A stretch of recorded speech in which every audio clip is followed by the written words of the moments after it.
आप sir option आजकल phone कम आता है इसलिए। क्या कह रहे हैं आप? सर फोन हाथ में कम आता है इसलिए। कोई बात नहीं, आप ऑप्शंस को बाद में रीड करें या ऑप्शंस को आप रीड ना करें, उसके बजाय आप सबसे पहले असर्शन को रीड करो और डिसाइड करो कि ये असर्शन क्या ट्रू है या फॉल्स है। बात खत्म, फर्स्ट स्टेप। सेकंड स्टेप पे आप रीजन को रीड करो बिना कुछ सोचे समझे और फाइनली बस ये डिसाइड करो कि क्या ये ट्रू है या फॉल्स है। और थर्ड स्टेप पे आपको क्या करना है, आपको असर्शन और रीजनिंग के बीच में कनेक्टिविटी देखनी है कि क्या ये असर्शन और रीजनिंग सेम चैप्टर के और सेम टॉपिक से रिलेट करते हैं क्या। अगर दोनों डिफरेंट टॉपिक या फिर डिफरेंट चैप्टर से हैं, इसका मतलब दोनों के बीच में कनेक्टिविटी नहीं है। इज देयर एनी कनेक्टिविटी और नॉट, यस और नो। तो बस ये डिसाइड, ये 3 स्टेप आप फॉलो कर लेंगे, उसके बाद में आपका ऑटोमेटिकली आंसर बन जाएगा। सपोज आपने यहाँ पे देखा कि असर्शन ट्रू है, रीजन फॉल्स है और कनेक्टिविटी नहीं है, तो आपका आंसर क्या बनेगा? assertion is true, reason is false and reason is not the correct explanation of assertion। उसी की जगह अगर आपने देखा कि assertion ट्रू है, रीजन भी ट्रू है और कनेक्टिविटी भी है, तो आपका ऑप्शन बनेगा assertion is true, reason is also true and the reason is the correct explanation for assertion। तो आप बिना ऑप्शंस को रीड किए सिर्फ ये 3 स्टेप्स फॉलो करो। सबसे पहले असर्शन को पढ़ के ये सोचो क्या ये सही है या गलत, रीजन को पढ़ के ये सोचो क्या ये सही है या गलत, और थर्ड स्टेप पे आप सोचो क्या इन दोनों के बीच में कोई कनेक्टिविटी है। कनेक्टिविटी होने का जो आप निकालेंगे वो कैसे निकालेंगे कि क्या ये दोनों असर्शन वाला स्टेटमेंट और रीजन वाला statement same chapter same topic के हैं, अगर यस तो कनेक्टिविटी है। क्या दोनों डिफरेंट चैप्टर डिफरेंट टॉपिक के हैं, अगर यस इसका मतलब कनेक्टिविटी नहीं है। ये रूल आपको फॉलो करना होगा इसमें। अब यहाँ पे लिखा है सेक्शन क्वेश्चन नंबर 71 से लेकर 74 तक there are 2 statements marked as assertion and reason, read the statements and choose the appropriate option from the options given below. इन ऑप्शंस को हम बाद में देखेंगे, हम तो सीधे सीधे क्वेश्चन नंबर 71 पे आते हैं। असर्शन बोलता है journal is a book of original entry. तो बस मुझे आप ये बताइए कि क्या ये ट्रू है या फॉल्स है। ये बोल रहा है जर्नल जो है वो बुक ऑफ ओरिजिनल एंट्री है। बुक ऑफ ओरिजिनल एंट्री का मतलब यहाँ पे ट्रांजेक्शन फर्स्ट टाइम रिकॉर्ड किया जाता है, सबसे पहली बार रिकॉर्ड किया जाता है। यस सर ट्रू है। ठीक है, तो मैंने इसमें ट्रू को सर्किल कर दिया। दूसरा ये रीजन में लिखता है the transactions are first recorded in journal in a chronological order. क्या रीजन ट्रू है या फॉल्स है? क्रोनोलॉजिकल ऑर्डर का मीनिंग होता है date wise. Yes sir true है। तो ट्रू है सर क्रोनोलॉजिकल। ठीक है, तो मैंने इसको भी ले लिया कि ये भी ट्रू है। अब देखिए कि ये जर्नल से रिलेट करता है और ये भी जर्नल से रिलेट करता है, तो इज देयर एनी कनेक्टिविटी और नॉट? तो answer is yes, there is a connectivity.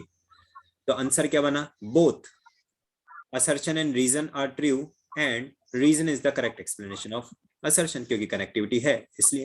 तो हम बोलेंगे both assertion and reason are true and reason is the correct explanation of assertion। कोई डाउट? No sir. बस ये 3 स्टेप फॉलो करके कीजिए, असर्शन वाले क्वेश्चन सारे ऑटोमेटिकली आपके सॉर्ट आउट हो जाएंगे। आगे बढ़ते हैं।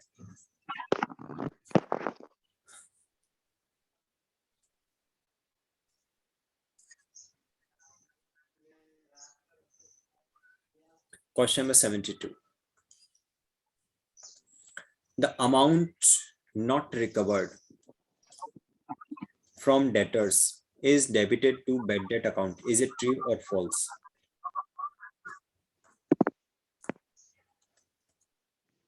डेटर से जो पैसा रिकवर नहीं हो पाता उसे हम बैड डेट कहते हैं और बैड डेट में उसे डेबिट करते हैं। क्या ये सही है गलत? तो आंसर इज ट्रू।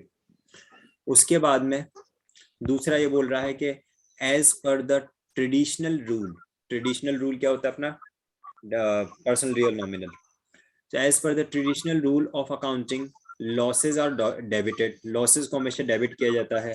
क्या ये ट्रू है क्या? Yes sir। Expenses and losses are always debited। अब ये देखिए कि क्या यहाँ पे दोनों के बीच में कहीं कोई कनेक्टिविटी है या नहीं है। तो सीधी सी बात है, यहाँ पे भी ये डेबिट कर रहा है, यहाँ पे भी बता रहा है कि डेबिट क्यों किया, क्योंकि लॉस हो रहा है, हमें पैसा रिसीव करना था, नहीं रिकवर हुआ तो हमारे लिए लॉस है, तो लॉस डेबिट हो रहा है। तो अब क्या दोनों के बीच में हम कह सकते हैं both assertion and reason are true and reason is the correct explanation of assertion. Yes sir. Next हमारे पास आता है क्वेश्चन नंबर 73। तो इसमें देखिए क्या बोलता है, if goods are lost due to theft, loss by theft account is debited.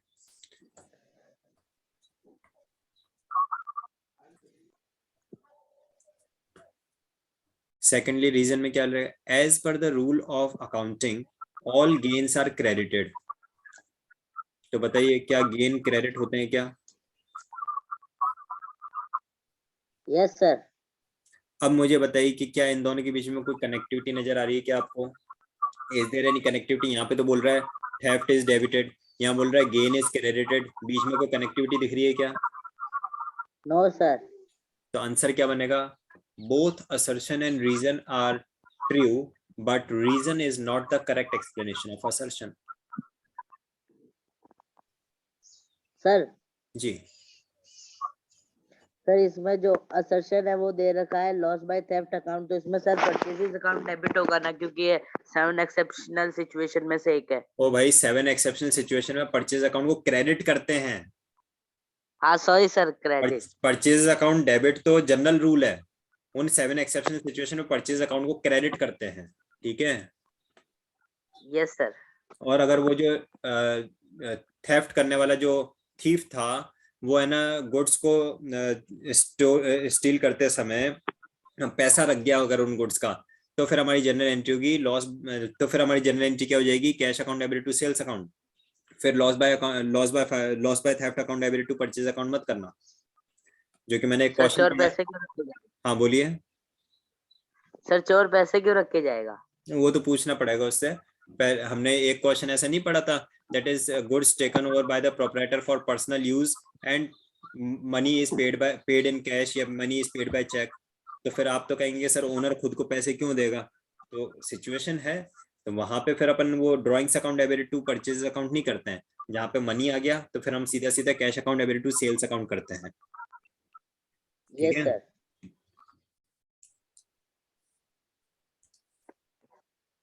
Next आता है हमारे पास में इनकम।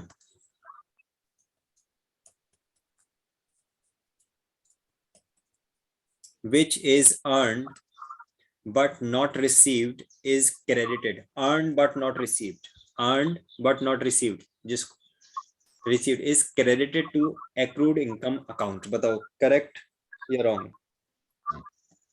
ट्रू और फॉल्स? यस सर करेक्ट है।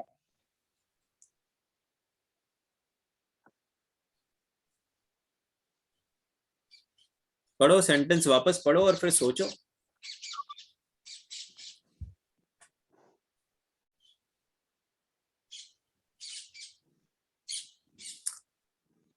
रिसीव्ड क्या कहते हैं, earn, earn but not received.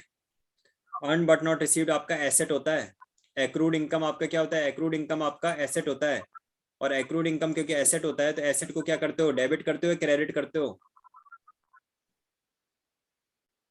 Yes sir debit करते हैं। तो फिर कैसे बोल रहे हो ट्रू है? लेकिन सर क्रेडिट करेंगे तो पैसा अंदर आएगा ना। अरे तो क्रेडिट इनकम को करते हैं, एक्रूड इनकम को क्रेडिट नहीं करते हैं, समझे? Yes sir. अगर ये इनकम बोलता तो इनकम तो क्रेडिट होती है, लेकिन यहाँ पे ये क्या बोल रहा है, एक्रूड इनकम बोल रहा है। एक्रूड इनकम फिर इनकम नहीं रह जाती, एक्रूड इनकम क्या हो जाता है, एक्रूड इनकम एसेट हो जाता है, और एसेट को डेबिट किया जाता है, एसेट को क्रेडिट नहीं किया जाता है, इनकम को क्रेडिट किया जाता है, एसेट को डेबिट किया जाता है। Yes sir. तो इसने बोल दिया क्या ना credited to accrued income account, तो ये फॉल्स हो गया। रीजन में देखो क्या लिख रहा है, as per the rules of accounting all income are credited, ये करेक्ट है या रॉन्ग है, फॉल्स है?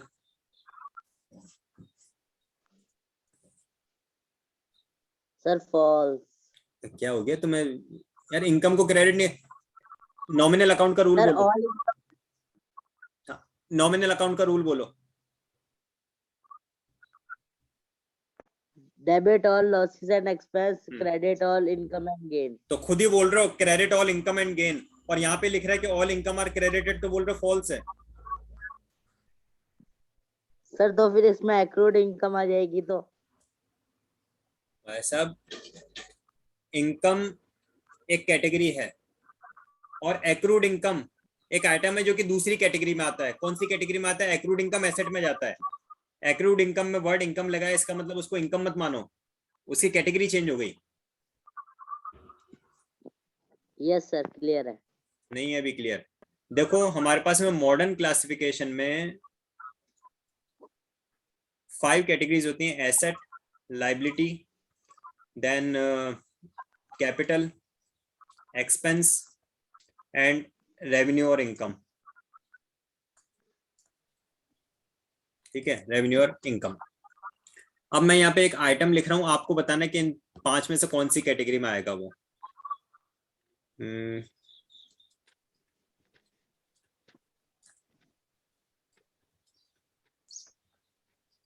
बताओ, ये जो आइटम है एक्रूड इंटरेस्ट, ये इन 5 में से किस में आएगा? Sir asset.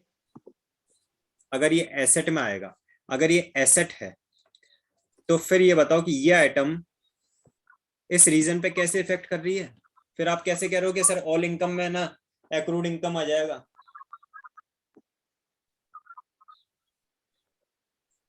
ठीक है, अभी भी कोई डाउट लग रहा है? यस सर, क्लियर हो गया। एक्रूड इनकम इनकम नहीं नो है। Sir. Accrued income is not an income, but accrued income is an asset. Yes sir. चलिए, तो हमारी सिचुएशन क्या बनी थी वो भूल गया मैं, तो सब क्या लिखा था यहाँ पे? हमने लिखा था income which is earned but not received is, ये तो फॉल्स था और ये ट्रू था। और क्या इन दोनों के बीच में कनेक्टिविटी दिख रही है क्या? देखो भाई, ये एक्रूड इनकम की बात कर रहा है और बोल रहे हैं इनकम क्रेडिटेड। हाँ तो ठीक है, कनेक्टिविटी तो है कि इनकम क्रेडिट होती है, और ये तो एक्रूड इनकम की बात कर रहा है, इनकम थोड़ी बता रहा है। कनेक्टिविटी तो है। As per rules of accounting all income is credited, ये तो ट्रू हो गया। Income which is earn but not received is credited to accrued income. डाउ ये assertion is false, reason is true and reason is not the correct explanation for assertion, वो कर दीजिए इसमें। ठीक है,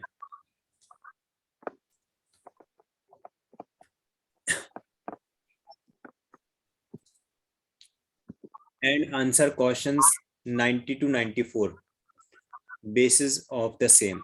Shobit had a trading business in Delhi. All his transactions occur within the limits of Delhi. Within Delhi होता है ना, तो इसके ऊपर क्या लगेगा? इसके ऊपर CGST और SGST हाफ रेट से लगेगा, 50% की रेट से लगेगा। क्यों? क्योंकि within the limits of Delhi करता है। Then Shobhit brought goods of ₹1 lakh on credit.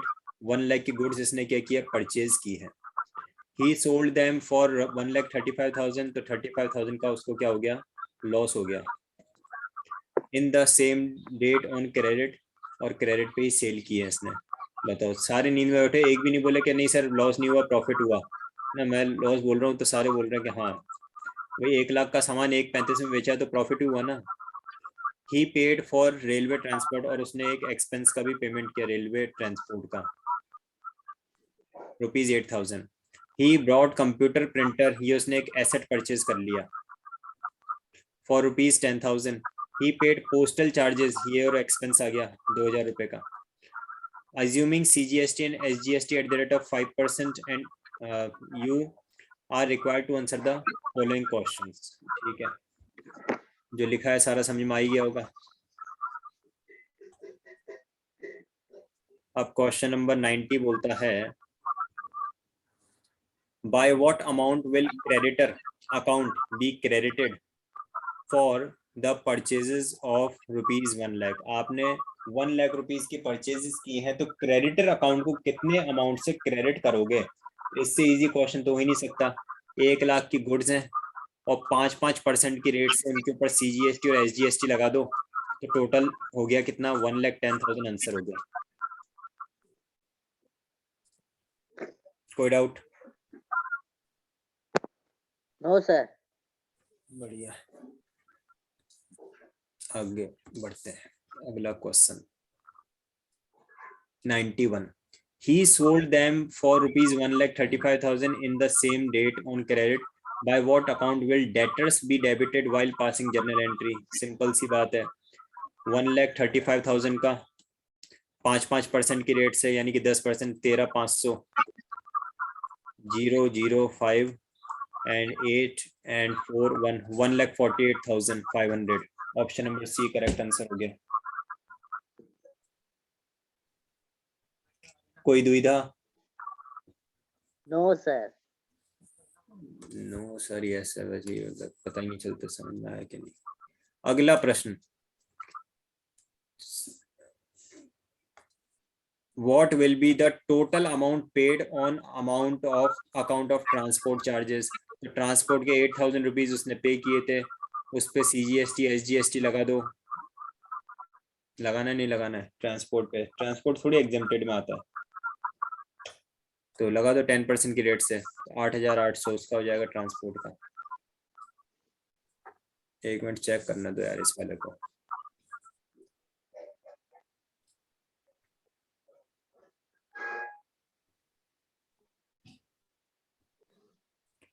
हाँ, 8,800 होगा। पीछे के आंसर दे रखा है इसका, मैं ही चेक कर लेता हूँ। 89 नहीं, क्या था क्वेश्चन नंबर? क्या है? 92।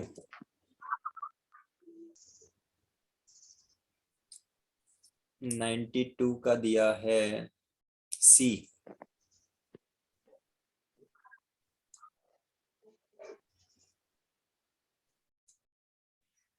8,800, वही 5% CGST और SGST, टोटल 10% लगा, 8,800 हो गया। ठीक है, और अब आता है आखिरी सवाल। तुम लोगों को GST पढ़ाया क्या? मैंने नहीं पढ़ाया। नहीं पढ़ा है सर। तो फिर क्यों सिर दुखा रहे हो अपना? मैं दूंगा क्या क्वेश्चन? जो चीज नहीं पढ़ाई उसका क्वेश्चन मैं दे सकता हूँ क्या?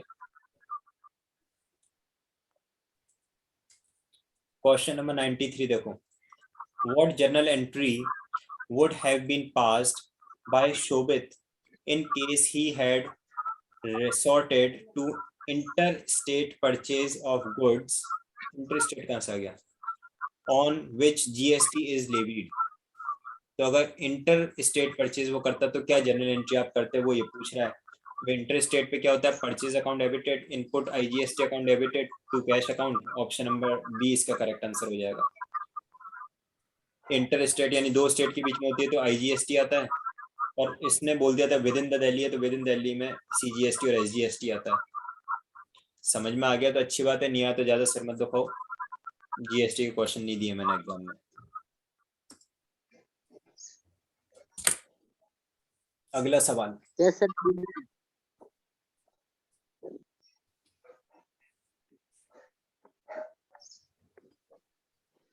अगला सवाल,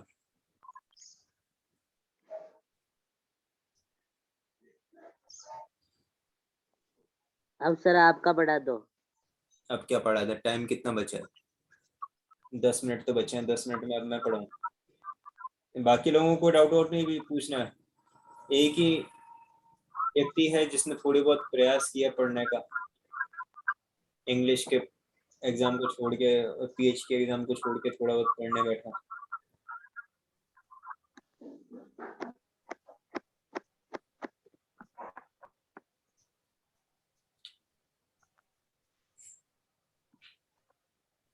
नहीं पूछना किसी को कुछ?